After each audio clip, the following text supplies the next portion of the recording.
Bonjour, alors dans cette vidéo, on va traiter un chapitre entier de première en spécialité sur les suites géométriques. Donc en fait, ce chapitre, il va se découper en trois parties, en trois paragraphes. Dans un premier temps, en fait, on va donner une définition de ce que c'est qu'une suite géométrique, définition à partir de sa relation de récurrence. Ensuite, dans un deuxième temps, en fait, à partir des données qui nous permettront de définir ce qu'est une suite géométrique, on essaiera de déterminer une expression en fonction de n du terme U de n. Et enfin, nous étudierons ce qu'on appelle les sommes partielles de suites géométriques, c'est-à-dire les sommes des n plus 1 ou les n premiers termes d'une suite géométrique. Alors, sans plus tarder, nous allons démarrer par la définition de ce que c'est qu'une suite géométrique, et on va définir une suite géométrique par une relation de récurrence. Qu'est-ce que c'est qu'une suite géométrique? C'est tout simplement une suite où pour passer d'un terme au suivant, il suffit de toujours multiplier par le même nombre. C'est un peu dans l'idée, en fait, de construire une famille de suites le plus simple que l'on puisse imaginer. Alors, on a déjà vu dans un autre chapitre les suites arithmétiques. On passait d'un terme au suivant toujours en additionnant le même nombre, que l'on appelait raison. Ben là, en fait, c'est la même idée. Au lieu d'additionner toujours par le même nombre, on va toujours multiplier par ce même nombre. Et ce nombre commun, à chaque étape, ça va être la raison. Et donc, ça se traduit par cette relation de récurrence, U indice n plus 1 égale Q fois U indice n. Et alors, on ne va pas l'appeler R, alors que pourtant ça s'appelle la raison, parce qu'on veut un petit peu faire la différence avec les suites arithmétiques. Alors, faisons un premier exemple. On considère une suite U de n qui va être géométrique de raison 2 et de premier terme U0 égale 10. Calculons ces premiers termes. Donc, on a U0 qui vaut 10. Et ensuite, à chaque fois, on sait qu'on va passer d'un terme au suivant en multipliant toujours par le même nombre, c'est-à-dire en multipliant par 2. On va prendre le double, en fait, de chaque terme précédent. Et donc, par exemple, U de 1, ça va être tout simplement le double de U0. Donc, on va avoir U de 1 égale 20. U de 2, ça va être tout simplement le double de U de 1. Ça va être tout simplement 40, 2 fois U de 1. Et ainsi de suite. U de 3, ça va être 80. D'accord? Alors, ce qui va être important, c'est qu'on va avoir des situations où, en réalité, on va dire qu'à chaque fois, d'une étape à une autre, on va toujours augmenter à, par exemple, 10%, comme dans l'exemple 1.2, où à chaque fois, en fait, on va avoir une évolution à taux constant, des évolutions successives à taux constant. En fait, c'est en lien avec ce que l'on voit en seconde, le fameux coefficient multiplicateur.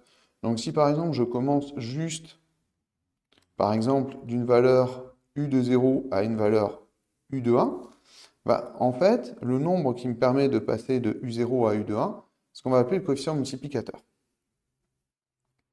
Et ici, et ça va toujours être le même coefficient, parce qu'à chaque fois, on a exactement la même évolution, et ainsi de suite. Bon, en fait, ici, le coefficient multiplicateur, pour une évolution à taux constant de t%, c'est 1 plus t sur 100. Et donc ici, ça joue exactement le rôle d'une raison. Donc comment on pourrait modéliser une action dont la valeur initiale est de 100 euros et qui diminue chaque année de 10%? D'après la propriété, tout simplement à l'aide d'une suite géométrique.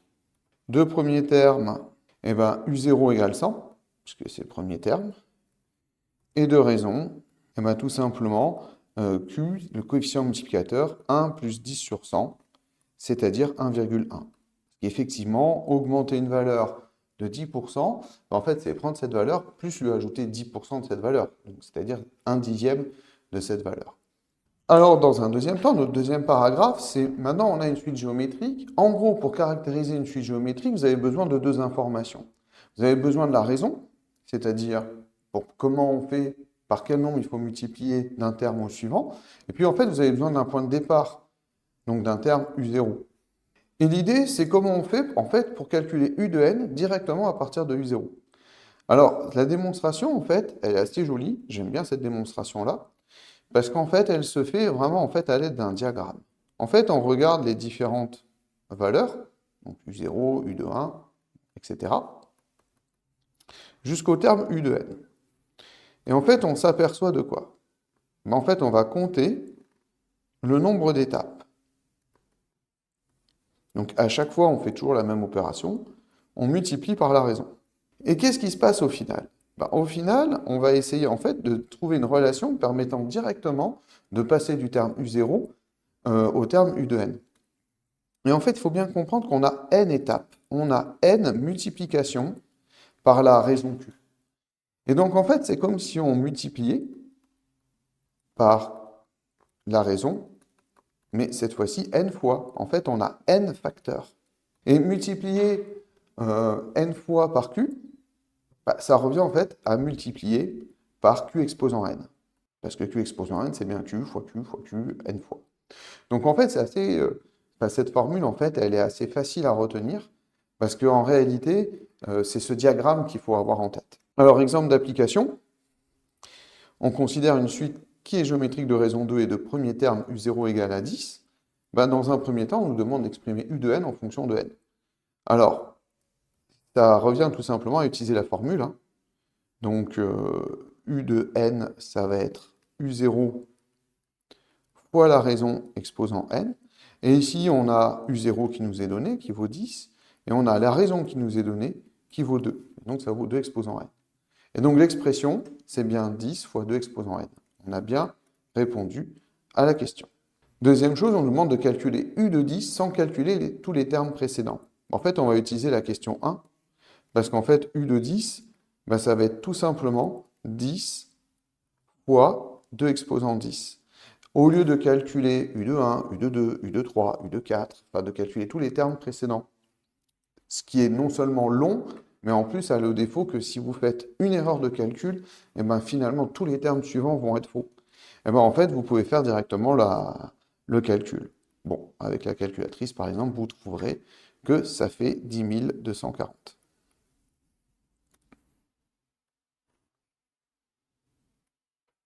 En fait, on peut généraliser. Et ce qui est intéressant, c'est la démonstration. C'est-à-dire qu'au lieu de partir, alors j'ai pris le cas n supérieur ou égal à k, mais on peut aussi intervertir. Mais vous allez voir que très souvent, on va le faire dans ce sens-là. En fait, on part de notre terme u de k, puis on a le terme suivant, par exemple, qu'on va noter u indice k plus 1, et ainsi de suite, jusqu'au terme u de n. Et on fait exactement la même chose. C'est-à-dire qu'on sait qu'à chaque étape, on fait toujours la même opération qui est de multiplier par la raison. Et finalement, l'idée, c'est tout simplement de connaître le nombre d'étapes. Combien on a d'étapes? Et en fait, le nombre d'étapes, c'est la différence des indices. Donc en fait, on a n-k étapes. Et ça veut dire quoi? Ça veut dire qu'en fait, vous multipliez par la raison, mais vous le faites n-k fois. Donc c'est multiplié par la raison exposant n-k, tout simplement. Et ça explique la formule. C'est tout simplement de dire que de uk à u de n, on fait n-k multiplication par la raison q. Et donc, on multiplie u de k par q exposant n-k. Alors, faisons un exemple du coup de ce qui se passe. Ici, par exemple, on voudrait calculer u de 67 à partir de u de 57. Bon, en fait, c'est comme si ici, on avait n égale à 67 et k égale à 57. Vous pouvez en fait considérer que k, c'est le rang du terme que vous connaissez. Donc, qu'est-ce que nous disait la formule? Elle nous disait que u de n, c'était u de k fois la raison exposant n-k. Allons-y. Donc, u de 67,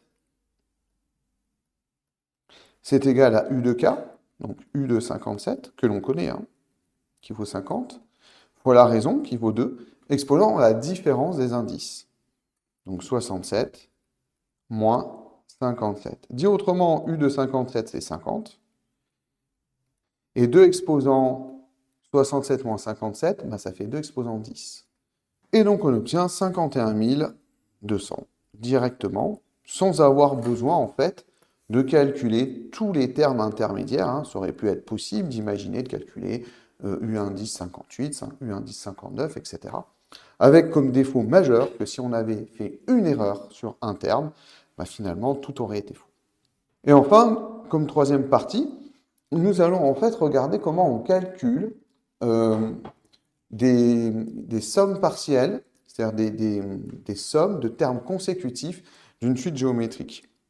Alors tout va se reposer sur cette première formule, où en fait, il faut bien comprendre que derrière 1, il se cache en réalité q exposant 0. Derrière la raison q, il se cache q exposant 1, et ainsi de suite. En fait, on fait la somme des premières puissances de q. D'ailleurs, il s'avère qu'on a aussi une notation pour noter ça, la notation sigma. On dit par exemple que c'est la somme pour tous les entiers allant de 0 à n de q exposant k. Cette notation, elle n'est pas utile, mais elle correspond en réalité à cette somme qui nous intéresse. Et il y a une formule, on n'est pas obligé de calculer tous les termes, il y a une formule que l'on peut avoir qui permet en fait de calculer directement la somme. Et d'ailleurs, pour se rappeler un petit peu de la formule, ce qu'on peut retenir, c'est que ce n plus 1, en réalité, c'est le nombre de termes, tout simplement. Il peut toujours paraître un petit peu particulier, mais ce n plus 1 correspond au nombre de termes. Bon, la démonstration, en fait, vous allez voir qu'il suffit de développer ça. C'est-à-dire que si, en développant ça, on obtient que c'est 1 moins q exposant n plus 1, eh bien, c'est gagné, parce qu'en divisant par 1 moins q, on retrouve la formule. Donc, c'est une sorte d'astuce. Alors, développons ça, d'accord? On va essayer de démontrer que c'est bien égal à ça. En fait, on va d'abord développer tous les termes en 1, etc. Et puis, dans un deuxième temps, je les écrirai dans une autre couleur, on va développer la raison. Donc, qu'est-ce que ça nous donne? Je ne sais pas, je vais appeler A cette expression. Donc, on va obtenir que A, déjà, on va obtenir 1 plus Q au carré, puisqu'on multiplie par 1, on ne modifie absolument pas les différents termes. Maintenant, on va s'occuper de multiplier par Q, tout simplement. Donc, on va obtenir 1 fois moins Q fois 1, c'est-à-dire moins Q. Ensuite, moins Q fois Q, c'est-à-dire moins Q au carré, etc. Puis, on va faire les deux derniers. Moins Q fois Q exposant n moins 1. Je vous le marque, Q fois Q exposant n moins 1, c'est égal à Q exposant n. Parce que c'est comme si vous aviez un 1 ici. Et donc, finalement, on va avoir moins Q exposant n ici, quand je le distribue avec l'avant-dernier terme. Et puis, quand je fais Q fois Q exposant n, en fait, je vais avoir moins Q exposant n plus 1. Parce que, quand vous faites Q fois Q exposant n, c'est comme si vous aviez Q exposant 1 fois Q exposant n, ça vous fait Q exposant n plus 1. Donc, qu'est-ce qui se passe en réalité? En fait, ce qui est en train de se passer, c'est que dans tous ces termes-là, en fait, c'est ce qu'on appelle des sommes télescopiques. Vous avez en fait des simplifications. C'est-à-dire qu'en fait, il y a énormément de simplifications qui vont se faire. Et il reste en fait que deux termes qui sont 1 et moins q exposant n plus 1. Donc on a bien démontré le résultat. Alors application, évidemment, on pourrait essayer de calculer tous les termes et calculer la somme. Mais bon, vous voyez bien que ce n'est pas évident. Alors déjà, il faut quand même remarquer que le 1 que vous avez, en fait, c'est 2 exposant 0. Ensuite, le 2 que vous avez, c'est bien 2 exposant 1, plus 2 au carré, ainsi de suite, jusqu'à 2 exposant 10. On aurait même pu noter cette somme à l'aide du symbole sigma. Ce n'est pas quelque chose que vous êtes obligé de maîtriser en première, mais c'est bien de commencer un petit peu à avoir cette manière d'écrire, parce qu'en fait, c'est une manière qui est très très rapide, qui est très condensée pour écrire une somme. Bon, là, en fait, on va utiliser directement notre relation. C'est 1 moins la raison, exposant n plus 1, sur 1 moins la raison. Où la raison, en fait, ou la base ici commune, c'est 2, et votre n, c'est 10. Donc, dit autrement, S ici, ça va être 1 moins 2 exposant 11. On a bien 11 termes, puisque ça va de 2 exposant 0 à 2 exposant 10. Il ne faut pas oublier le 2 exposant 0, c'est le 11e terme, sur 1 moins 2. Et vous allez trouver 2047. On peut essayer d'appliquer ça aussi pour calculer, en fait, faire le lien directement sur des sommes partielles de suites géométriques. C'est la même formule. C'est la même formule. Pourquoi? Parce qu'en réalité, quand vous calculez U0, c'est U0. Entre guillemets, U0, c'est U0 fois Q exposant 0. U de 1, c'est U de 0 fois Q exposant 1, d'après la relation explicite. U de 2, c'est U de 0 fois Q au carré, et ainsi de suite. Et U de n, c'est U de 0 fois Q exposant n. Et en fait, vous pouvez factoriser, en fait, tout simplement, par U0. Et vous obtenez une de ces deux relations, parce que quand vous développez, U0 fois 1, ça fait U0, et U0 fois U exposant n plus 1, ça fait moins U exposant n plus 1. Donc, on a vraiment comme application directe de la formule précédente de pouvoir calculer des sommes, les sommes des n plus 1 premiers termes d'une suite géométrique. N plus 1 parce qu'il faut compter U0, hein, attention. Alors regardons, quand on considère une suite géométrique de raison 2 et de premier terme, U0 égale 10, et on veut calculer la somme des 11 premiers termes. Donc ici, en fait, on remarque qu'on a n égale à 10, voilà. Et donc S, ça va être tout simplement U0 fois 1 moins la raison exposant n plus 1 divisé par 1 moins la raison. Alors attention, hein, on le fait parce que U de n, c'est une suite géométrique. Hein. Il serait hors de question d'utiliser cette formule-là si, par exemple, la suite était arithmétique. C'est une autre formule que l'on avait vue. Et on n'a plus qu'à remplacer.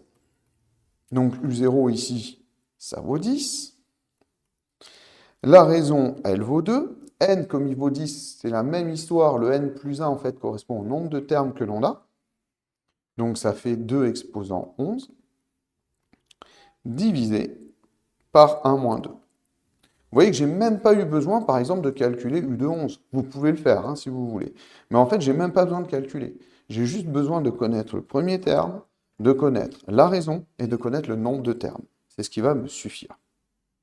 Et on obtient tout simplement que S, c'est égal à 20 470. Bon ben voilà, on a terminé ce chapitre qui est un court chapitre, mais qui est un chapitre important. Et j'espère que cette vidéo t'aura été utile et on se retrouve bientôt pour une prochaine vidéo.